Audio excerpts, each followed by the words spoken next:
Isso tem a ver com o lance do o algoritmo que usa para gerar esse texto, ele é.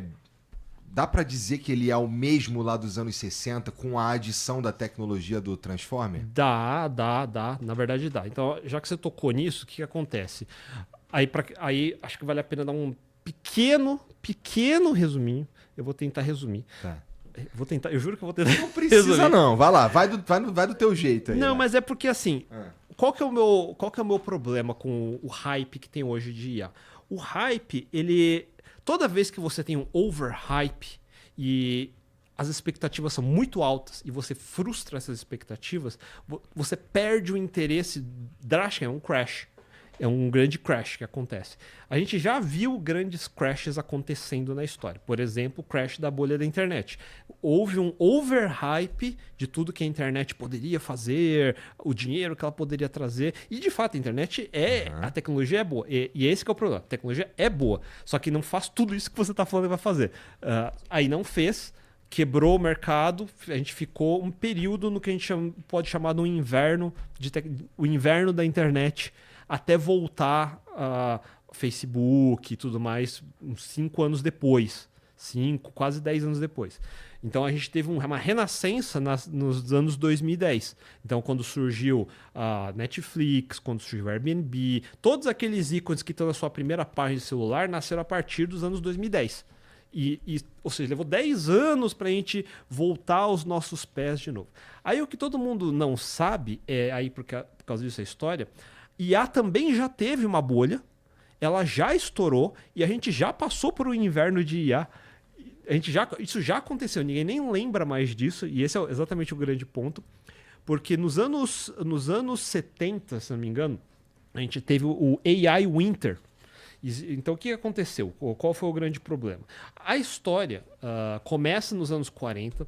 Existe um modelo chamado... 40? Nos anos 40. E essa história é sensacional porque ela tem a ver com o surgimento dos computadores. Então, a gente está falando numa época que ainda não existiam computadores, existiam máquinas de calcular sofisticadas. Máquina de calcular não é um computador. Nenhuma calculadora mais potente vai se tornar um computador. Existem requerimentos para ser um computador, a gente vai chegar nisso. Mas aí existiam 2 pesquisadores chamados McCulloch e Pitts que foi pela primeira vez que eles pensaram, será que existe uma forma de eu pegar neurônios biológicos e representar isso no mundo de máquina binário?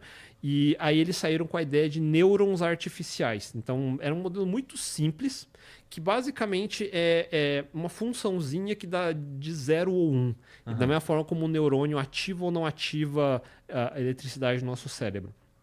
E essa é a fundação. Então o que é um neurônio de computação? Ele é uma formulinha onde você tem um parâmetro que multiplica por um peso e soma com um viés. E aí você tem um processo de treinamento que usa funções de ativação, enfim, mas o neurônio em si é só uma equaçãozinha. Ele não tem a ver 1 a 1 com o neurônio no nosso cérebro. O neurônio no nosso cérebro é um sistema multicelular. Ele é um sistema inteiro. Um neurônio não é uma célulazinha, tal. Ele é um sistema inteiro de células que faz muita coisa e o que eu observo do comportamento é que ele também tem um 0 ou 1 de comunicação, mas não é só isso que ele faz. Ele não é um interruptor. Nossos neurônios não são interruptores. Cada neurônio é um supercomputador por si só. E ele funciona diferente. Inclusive, se você parar para pensar nisso, o corpo humano é péssimo para conduzir eletricidade. A gente não é um bom condutor de energia, tanto que a gente queima e morre se tentar conduzir. Mas nosso sistema é todo elétrico. E a gente dispara ativações no nosso cérebro e eu sinto no meu dedão do meu pé em milissegundos. E eu não tenho fio de cobre passando por mim, porque como é que você passa hoje de eletricidade? É fio de cobre? Fibra ótica, sei lá. Eu não tenho nenhum material metálico condutivo dentro do meu corpo e mesmo assim ele consegue transferir informação ultra rápido e com uma economia de energia absurda. O tanto de energia que o meu cérebro gasta não é nem uma fração do que uma CPU normal de computador gasta quando ele não está fazendo nada. É muito eficiente. Então, assim, a gente ainda está longe, mas assim, não é pouca coisa longe, é tipo muito longe. Então, tudo que eu tenho é uma representação grosseira do comportamento observado, não o que ele faz igual. Entendeu o que eu quero dizer? Assim, eu vejo, é que nem eu ver um carro e vai da ponto A para o ponto B, e eu faço uma representação, uma bola que vai do ponto A ao ponto B. Que é muito diferente de um carro indo do ponto A ao ponto B. Exatamente. Aí o que acontece? Chegou nos anos 50, teve na universidade de... Desculpa, aí chegou na própria década de 40, você estava no final da Segunda Guerra Mundial. Então você... Eu gosto muito dessa época, pessoal que é nerd de física e matemática. Esse é um dos momentos únicos na história onde você teve todos os mais gênios cientistas de todos os tempos, tudo num único lugar, na Universidade de Princeton, Dartmouth, fugindo da Segunda Guerra e tudo mais. Então você tinha lá Einstein, você tinha Gödel, Richard Feynman, John von Neumann, Oppenheimer, todo aquele povo ali. Aí ainda teve o Projeto Manhattan, que juntou mais gente ainda. Então, tipo, tem poucas vezes na história que você tinha uma quantidade de gente no mesmo lugar, podendo trocar ideia no corredor, tá ligado? Nossa, deve ter sido uma fase incrível mesmo, assim, no sentido de concentração de conteúdo ali, né? De, sei lá, poder intelectual. E imagina, eu sou um pesquisador, o Einstein tá aí tomando água, trocar uma ideia com ele, o que você acha disso aqui, disso daqui? E era mais ou menos assim. Pouquíssimas vezes na história a gente teve isso. A gente teve, por exemplo, em Cambridge, na época do Newton. Então, outra revolução ali, outro grande gênio. A gente teve, por exemplo, Renascença na Florença da Itália, a época dos Medici, todos os grandes gênios ali. Talvez os gregos, entendeu? E é isso, na história da humanidade. Na história da humanidade. E no século XX, final do XIX, século XX, a gente teve esses grandes nomes, tipo, são os grandes nomes. E aí, esses grandes nomes estavam tentando Teve um episódio que foi o seguinte, esse episódio, na matemática, então, a matemática como um todo, ela, desde o começo, eles foram construindo pedaço a pedaço sem ter muita noção de onde que acaba, tá? Então, os gregos, que nem eu falei, faziam a geometria, por exemplo. Aí você teve o Euclide, que tentou descrever toda a matemática. A gente chama até a matemática clássica de matemática euclidiana, por exemplo. E por 2000 anos a gente não teve muita evolução. Foi chegando para o século... óbvio que teve, mas os principais do século XVIII, XIX, XX, chegou num ponto que eles queriam saber se existia uma forma de descrever toda a matemática possível. Isso foi a época de David Hilbert. David Hilbert, ele é um gênio, tão gênio quanto Einstein foi. Dizem que o Einstein bateu ele na teoria da relatividade por pouquíssimo tempo. Tipo, um dos dois iria sair com a teoria da relatividade. Entendi. É neste nível que a gente está falando. E aí o que aconteceu é que chegou numa época que a gente teve um problema onde começou a aparecer muita contradição dentro da... Como é que chama? Dentro da matemática. E ele queria achar será que existe uma forma de comprovar que a matemática é completa, ela é consistente e ela é decidível? Então, porque o Gödel... Existia um cara chamado Kurt Gödel que... Desculpa, na verdade, um pouco antes disso, deixa eu pegar aqui. Desculpa, o Cantor... Aí estou falando 1874. Esses são os nomes que eu ia esquecer. Então, o Cantor saiu com uma ideia de teoria dos conjuntos. Ele queria categorizar tudo que existia na matemática. Então, inclusive infinitos. É ele que definiu se um infinito é maior do que outro infinito, por exemplo. Até então, a gente só aceita que todo infinito é infinito, é tudo igual, a gente aprende isso até hoje. Mas desde 1800 já se tinha essa noção de que existem infinitos diferentes, por exemplo. Que o infinito dos números naturais é menor do que o infinito entre 0 e 1, no número dos reais. E ele conseguiu provar isso matematicamente. Então, aí você começa a comprovar que existem vários problemas na matemática não tão bem definidos ou não tão bem resolvidos. E chegou um ponto no começo, acho que no final do século XIX, talvez no começo do século XX, que um grupo de matemáticos chamado de pessoal mais de intuição fala, matemática que não tem a ver com o mundo real não é tão importante, e tem os outros são os formalistas, falam, não, a matemática tem que ser 100% formalizada e funcionar independente se funciona no mundo real ou não. Então, isso gerou uma grande briga, e o que acabou acontecendo é que apareceu um pesquisador muito foda chamado Kurt Gödel, que também trocava mensagens com von Neumann, com Einstein, inclusive acho que fala que ele ajudou o Einstein. Então, tipo, é uma categoria de matemática que a gente tá falando, né? Porra, os caras muito, muito bom mesmo. Muito fodido. E ele faz uma prova matemática, e tem um vídeo muito bom que eu recomendo que o pessoal veja, que é no canal Veritasium, acho que todo mundo conhece, que é a falha fundamental da matemática. E ele prova, criando uma máquina que faz o seguinte, imagina que ele encontrou um jeito, então até a forma matemática, então explicando só da forma coloquial, ele encontrou uma maneira de escrever uma sentença matemática que, se traduzir para português, basicamente diz assim: essa sentença não pode ser provada por essa máquina. A gente vamos chamar essa sentença de G. Tá. Agora, alimenta essa sentença numa máquina, computador que você imaginar, e vê o que acontece. Aí tem duas opções. Ou a máquina prova que essa sentença é verdadeira, e se ela prova, então a sentença se torna parte das verdades provadas da máquina, só que peraí, a própria sentença diz que ela não pode ser provada pela máquina. Então, se a máquina prova, a sentença é falsa. Isso significa que nossa máquina é capaz de provar uma afirmação falsa, o que a torna inconsistente. Então, ela se contradiz. E uma máquina que prova falsidades não é útil. Agora, a opção 2 é que a máquina não consegue provar que a sentença G é verdadeira. Só que, se a máquina trabalhar, pode ficar anos, milhões de anos, incansavelmente tentando achar, e nunca vai encontrar uma prova para essa sentença G. Então, o que a sentença diz está de fato correto. Mas isso significa que a sentença G é verdadeira e a máquina nunca pode provar. Então, ela não é completa. Então, entendi. Tem um dilema. Então, se a matemática, para ser completa, consistente e decidível, ela tem que conseguir não ter esse tipo de contradição. E o que ele provou matematicamente é que não tem como provar isso. Então, o que a gente sabe hoje é que existem muito mais verdades, infinitas afirmações verdadeiras que nunca vão ter prova. Não existe um algoritmo com quantidade de passos finitos que eu consiga chegar nessa resposta. Aí, no terceiro problema, que é o problema de se um problema é decidível ou não é decidível. Então, por exemplo, alguns jogos, esse jogo ele vai rodar para sempre ou ele tem um resultado? Um loop infinito, ele vai realmente ser infinito para sempre ou em algum momento ele para? Eu não consigo pegar esse programa e passar num outro programa e ele me dizer se isso termina ou não termina. Isso é um problema indecidível. Existem vários problemas não decidíveis, undecidable.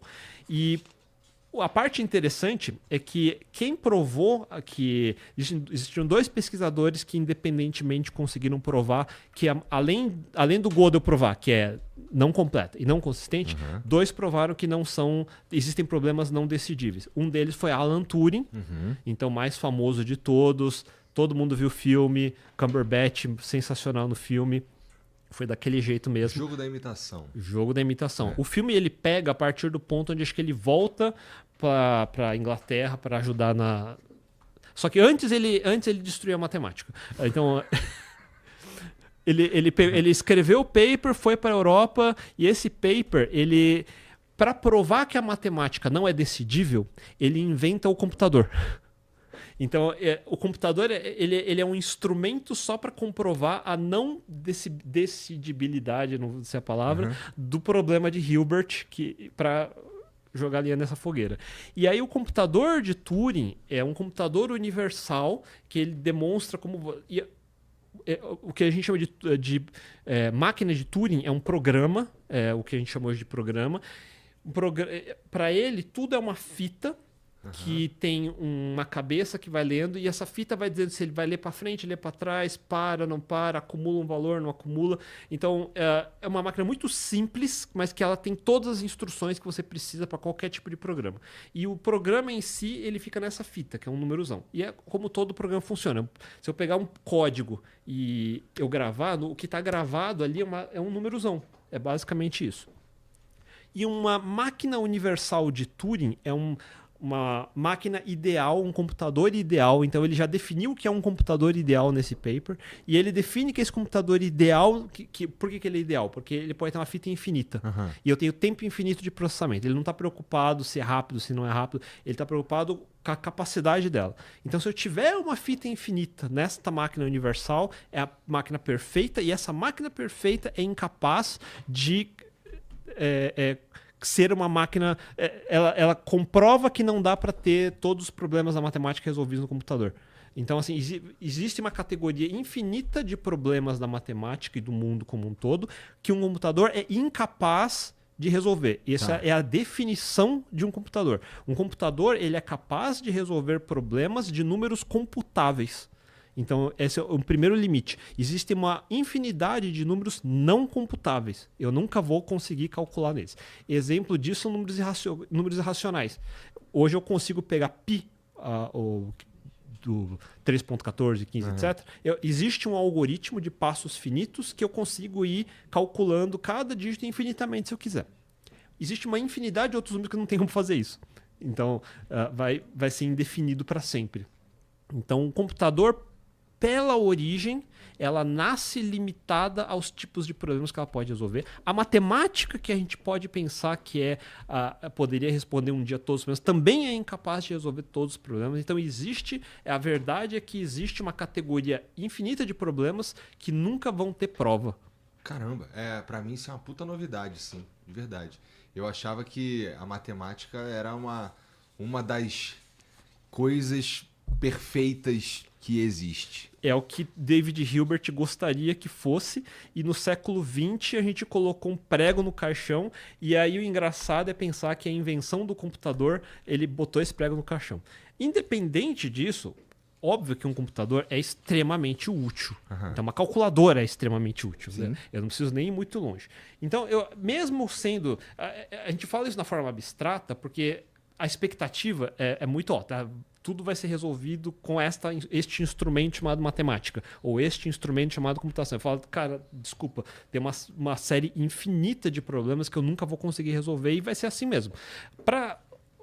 Muita gente fala do algoritmo, ninguém sabe o que é o algoritmo. O algoritmo é uma quantidade finita de passos para a resolução de um problema. Eu tenho uma entrada bem definida, uma saída bem definida e uma quantidade finita de passos. Ponto. E eu garanto que para todas essas entradas deste conjunto eu chego neste outro conjunto de saída. Que nem uma somatória de números inteiros para números inteiros. Simples. Agora, existe uma classe de problemas que eu não consigo resolver. É por isso que todo mundo no Windows, por exemplo, já teve aquele problema. O programa não está respondendo. Você quer esperar ou quer terminar? Ironicamente, esse é o problema fundamental que um computador não consegue resolver. Ele não consegue saber se é para esperar e uma hora ele vai acabar, ou se o programa travou e eu tenho que fechar. Em geral tem que fechar mesmo, né? Porque você ficar esperando exatamente. Ali. No final eu acabo fechando, mas isso não é um algoritmo, entendeu? Não é uma certeza. Eu chuto, fecho e no geral dá certo. Isso é uma heurística. É uma outra categoria de resolução de problemas que não é algoritmo. Ele é uma sequência de passos que não me garante uma resposta. É uma possibilidade de resposta. E a outra são as probabilidades. É uma distribuição de probabilidades. Que eu digo, acho que chega a 70% da resposta. Essa resposta é 50% certa, 20% certa. E é uma gama de probabilidade, mas não é garantido que isso está correto. Eu estou chutando. As inteligências artificiais caem nesse ponto. Elas são probabilísticas, elas não são determinísticas. Então eu nunca posso garantir com 100% de certeza que a resposta vai estar correta. Para não ter uma catástrofe, eu tenho que colocar heurísticas para, por exemplo, botar uns limites ali. Faz de conta que é uma IA que decide, sei lá, controlar a temperatura do seu chuveiro.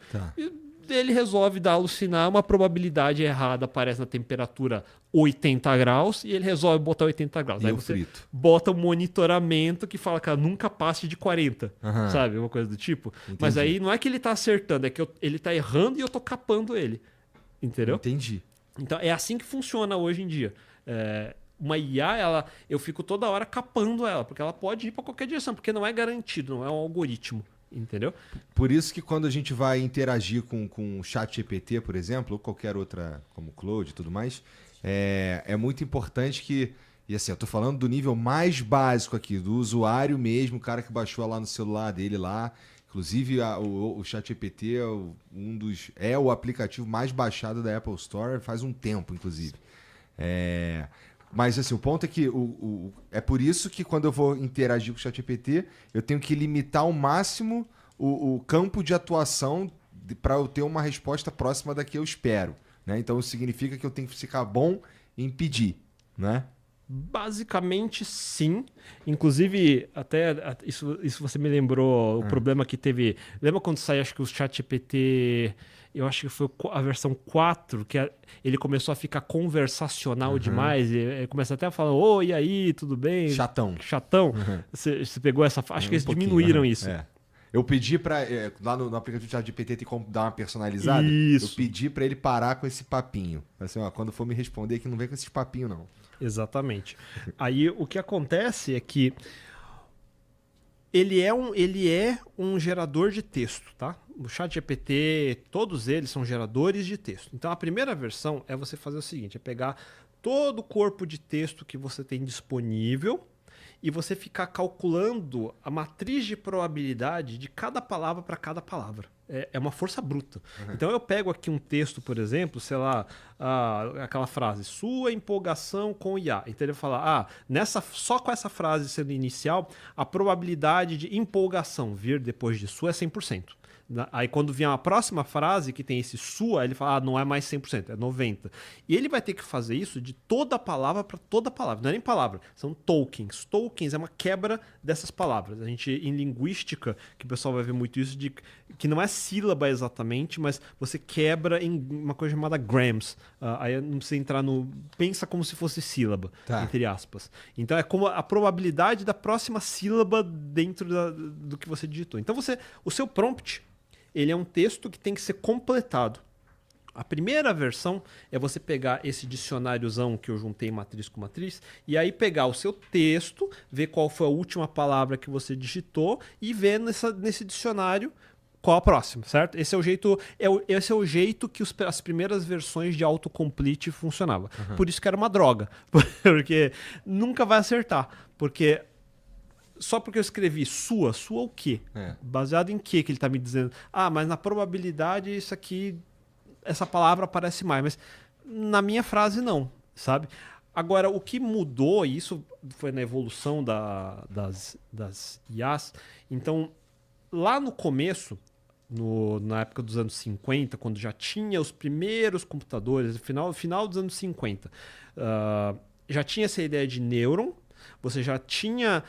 computador binário e vários pesquisadores estavam tentando fazer essa conexão de como que eu faço um computador binário aprender alguma coisa, que é basicamente achar um padrão dentro de material de treinamento, tipo dar uma silhueta de uma imagem, falar isso aqui é um 1, isso aqui é um 2, e ele ver grosseiramente que esse vertical é um 1, esse mais curvo parece um 2, mas tem um outro curvo 3 que tem uma curva a mais, e eu consegui codificar isso na forma de pesos, na forma de vieses, para que ele me dê uma probabilidade de que essa imagem que eu mostrei está correta ou não. E eu fico ajustando esses parâmetros para acontecer.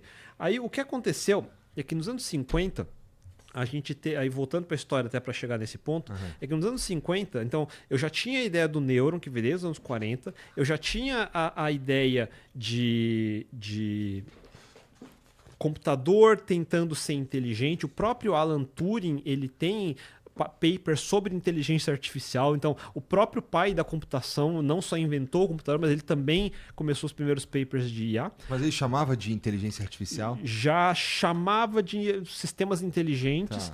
Eu acho que inteligência artificial vem de uma proposta de evento que aconteceu na faculdade Dartmouth, onde você tinha nomes famosos na época como Marvin Minsky, que é um professor que ficou muito famoso porque ele falava muito sobre inteligência artificial na época. Eles queriam evoluir essa área. Aí alguns pesquisadores, John McCarthy, Marvin Minsky e Claude Shannon, aí muita gente da ciência de computação gosta muito do Claude Shannon. Claude Shannon, fazendo um paralelo, graças a ele nós temos internet, graças a ele nós temos... Muito obrigado, Claude Shannon. Todo mundo fala, Tim Berners-Lee, não sei o quê. Tim Berners-Lee é o menor é o que, se não tivesse, não ia fazer diferença. Agora, Claude Shannon, se não tivesse, ia fazer muita diferença. Porque ele inventa um troço chamado teoria da informação. É uma matéria que a gente aprende em ciência da computação.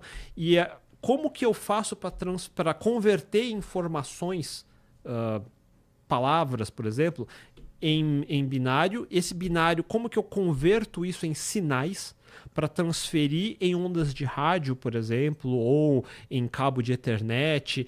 E o problema de meio físico é que meio físico tem interferência, meio físico tem defeitos. O que acontece, por exemplo, se eu gravo um dado... você vai saber lembrar disso, você tinha PlayStation. Uhum. Quantos discos de PlayStation seu você limpava raspando na camiseta? Vários. Como é que você não destruiu bits que estavam ali? Eu devo ter destruído, né? Mas sempre funcionava, dava uma sopradinha e funcionava, certo? Tinha um macete de passar pasta de dente também. Pois Já cheguei a levar a CD para polir. Existe toda uma área que tenta fazer dado ser resistente ao meio ambiente, ao meio que ele está. E o jeito inocente de fazer isso seria, por exemplo, eu tenho um papel com dado, eu vou fazer uma cópia dele, agora eu tenho 2, se esse aqui estragar, eu tenho esse daqui, certo? Só que é um puta desperdício, eu vou ter que duplicar toda a informação. Já pensou? Imagina antigamente que a internet era mais lenta ainda, você tem que duplicar a informação o tempo todo. Mas o pessoal mais esperto fala, tem que fazer que nem código de barra, é só botar um CRC, alguma coisa. Bacana. E aí eu sei que a informação está errada, mas onde na informação está errada? Tipo, para você moleque de 10 anos com CD de PlayStation, ele vai te falar, o seu CD está com problema. Aí você fala, bacana, o que eu faço com isso? Agora, o mais interessante é como que eu não tenho uma duplicata da informação, eu detecto que tem um erro e eu consigo consertar esse erro dentro de um monte de bits. Então, quantos bits minimamente a mais, é o mínimo, não é o máximo, eu preciso ter de redundância estrategicamente colocado para que se eu riscar alguma coisa, eu consiga recuperar aquilo. Isso acontece no seu celular, isso acontece em todos os lugares, por isso que você não perde informação. Você tem essa redundância. Ninguém sabe disso, mas a gente tem essa redundância. E o Claude Shannon é que vem com todas essas teorias de como eu faço todas essas coisas funcionar. Então, ele basicamente... porque naquela época o forte de tecnologia era telecomunicações. Então era ondas de rádio, aí tinha código Morse, por exemplo. Código Morse também é uma tecnologia, porque você está encodando uma palavra em bips, por exemplo. Ele precede o computador binário. Ele é um computador ele é uma transferência simbólica, por exemplo, e eu tenho uma conversão desses bips em sinais que eu tenho que entender e passar na linha. Então tem toda uma estratégia de quantos sinais eu posso passar, etc, etc. Então quando a gente chega no Claude Shannon, esse é um cara importantíssimo de todo mundo saber, e é por isso que quem não faz faculdade não sabe que esse cara existe. Mas tudo depende do trabalho desse cara. A gente só ouve falar do Turing, por causa dos filmes, mas ninguém fez um filme de Claude Shannon. Se fizesse, ia ser interessante ou ia ser estudando igual um maluco? Eu não sei se seria interessante. Esse que é o problema. O cara era muito inteligente, mas... Aí, por acaso, nessa época, eu não sei porque naquela época tinha tanta gente tão inteligente assim. Tá faltando agora. Tá faltando, não tinha rede social naquela época. Acho que esse que é o grande lance. Eles inventaram as coisas que quebraram tudo isso, filha da mãe. Ele permitiu a internet, por exemplo. Mas aí esse Claude Shannon, Marvin Minsky e John McCarthy, eles fizeram um evento e nessa proposta eles falaram um evento para tentar criar sistemas de inteligência artificial. Então aí ele fala de fato sobre essa palavra. Eu acho que ali começou a ficar mais em voga, falar mais em inteligência artificial. Naquela época você tinha 2 campos. Um dos campos era rede neural e o outro campo era linguagem simbólica e sistemas expert. E quem ganhou não foi rede neural. Então o que aconteceu? O lado do John McCarthy, para quem é de computação vai lembrar, John McCarthy inventa uma linguagem chamada Lisp. Ele acha que existe uma linguagem de programação que consegue melhor representar a forma que a gente pensa, organizar as ideias em listas, que é por isso que ele chama Lisp. É a linguagem de programação de listas, todas as estruturas são listas dentro dele, é uma linguagem super simples. E ele acha que essa é a melhor linguagem para descrever conhecimento humano, por exemplo. que se for simplificar muito, seria mais ou menos, imagina uma URA, por exemplo, sabe quando se liga no suporte? Você está com problema no quê? Digite 1 para isso. Você tentou resetar a sua máquina? Tentou, então digite 2 para isso. Sabe uma coisa desse tipo? É um saco, né? Sim. É um enorme saco, mas pensa que, sei lá, nos anos 50, você ter o conhecimento de alguém codificado numa máquina e eu não precisar da pessoa para eu acessar essa informação, é um avanço grande, porque você aumenta a quantidade de pessoas que têm acesso a um procedimento que antes você precisaria pessoalmente perguntar para um especialista. A gente volta de novo à palavra do especialista. Né? Então, a ideia era tentar transformar o conhecimento do especialista num sistema minimamente acessível para as pessoas que eu possa, com interações simples, acessar, por exemplo, como no procedimento de URA que eu faço. Isso chamou muita atenção do exército, chamou muita atenção de militares e tudo mais. Então, Estamos falando de que época? A gente está falando do final dos anos 50. Tá bom. Isso chamou muita atenção, final dos anos 50 e começo dos anos 60, se não me engano. Então chamou muita atenção. Naquela época, eu não sei se foi no MIT, eles saíram duas vertentes que gerou duas grandes empresas, a Symbolics e acho que era LMI, que era Lisp Machines Incorporated, alguma coisa assim, que a ideia era criar máquinas de rodar Lisp, que eram máquinas de inteligência artificial, vamos dizer assim. Então houve um funding para se criar essas máquinas eram compradas por militares, por faculdades, várias instituições queriam essas máquinas porque parecia melhor para treinar inteligência artificial, mas essa não é a inteligência artificial que a gente está pensando hoje. Era esses sistemas expert, que existem até hoje. Eles são muito úteis. É uma forma de pensar em como usar computador que não tinha ainda naquela época. Eles são úteis hoje, até hoje, fazendo o quê? Fazendo esse tipo de... a gente não chama de inteligência artificial. Entendi. Mas é um sistema. Tá bom. Todo sistema que você vai hoje, sei lá, o suporte técnico não deixa de ser esse sistema, entendeu? E mesmo em fábrica, para treinamento, então você aumenta o escopo, a dimensão de pessoas que você pode treinar, por exemplo, vários sistemas educacionais e até sistemas que tomam decisões, tipo... Tô chutando aqui alguma coisa, mas é que nem um diagnóstico. Digite aqui o problema. Tá dando quanto de temperatura, tá dando quanto de pressão, tá dando quanto não sei o quê. Baseado nesse daqui você tem este problema. Então, entendeu? Entendi. Então você tem hoje em dia vários sistemas que fazem isso. Parece um sistema de inteligência artificial meio rudimentar, se a gente levar em consideração o que a gente está chamando de inteligência artificial hoje em dia.